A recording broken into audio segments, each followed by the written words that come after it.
narito ang kalamang pangkalusugan. Ang muscle pain ay pananakit ng kalamnan na dulot ng injury, pagod o pamamaga. Ito ay maaaring maramdaman sa iba't ibang parte ng katawan tulad sa likod, hita at binti.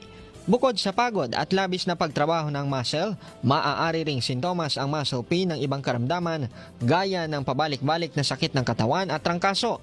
Kung ang sakit ay malubha at parang hindi napapawi ng gamot at iba pang painkiller, huwag mag-atubiling magpatingin sa doktor. Karaniwang madaling malaman ang sanhi ng muscle pain dahil ang sakit ay nakasentro sa mga parte ng katawan na ginamit sa gawaing pisikal. Ngunit kung ito ay galing sa ibang karamdaman, dapat ipasuri ang sakit na pinagmumula ng muscle pain.